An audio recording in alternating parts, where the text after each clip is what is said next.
Hello, my name's Pat Graham and I'm the mother of Lauren, who is 32 and has a profound multiple learning disability, or PMLD.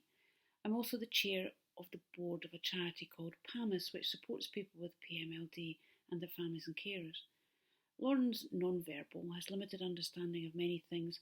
She's got complex epilepsy and needs support with all aspects of daily living. And that sounds like a bit of a challenge, but she's also always been full of energy and fun and has a really good quality of life. Her favourite activities are music, swimming, picture books, using her swing and being outdoors. She lives in supported accommodation with 3 others and a dedicated staff team.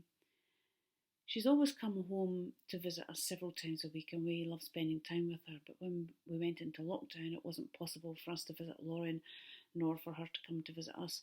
And of course we were really sad because we missed her, but understood why that had to happen. But for Lauren, she didn't understand why her life had changed in so many ways, and she must have missed her family, her day service, her friends, her activities and being out and about. I was in frequent contact with her staff, and in the early days they reported that she'd adapted surprisingly well, but as time went by she became increasingly withdrawn, lethargic, sleepy, disinterested in eating and drinking, and that's really unlike her. We were very lucky that after 3 months of having no physical contact with Lauren at all, her staff decided that because of their concerns for her mental well-being, they were prepared to bring her home to visit, and over the last few months she's been visiting us as normal and without her staff. It was all done within the guidelines and with appropriate risk assessments.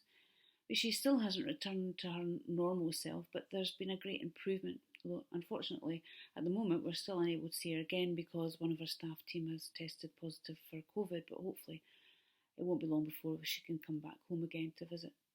Despite the unrelenting anxiety on our part during the lockdown, we realised that our situation could have been very much worse. Our care provider decided that they had to put Lauren at the heart of their decision making, and we are very grateful for that. But I know from my involvement with PAMIS that other families have had a much more challenging pandemic. Many families, even now, don't have access to their adult child who's in a care home or supported accommodation despite their best efforts. And many other families who take care of their family member at home have had little or no support whatsoever throughout the pandemic. We can but hope that lessons will be learned for the future from the terrible experiences of some of our families. In the PMLD community, we are finding that the second wave is only exacerbating the challenges faced in the first wave. Many of our families are even now still locked down with little or no support services and very little light at the end of the tunnel. Day services and respite services remain closed, and many families still have very limited access to their children who don't live in the family home. An already stressful situation is made even worse by the efforts that we've been having to make for months now to have services and access reinstated. It would take too long to itemise the things that would have made life easier for us, but if I could wave a magic wand and ask for just one thing, it would be this. Our families are amongst the most challenged, the most frightened, the most isolated in society, and are so easy to forget. Our situations are too awful for most people to even contemplate.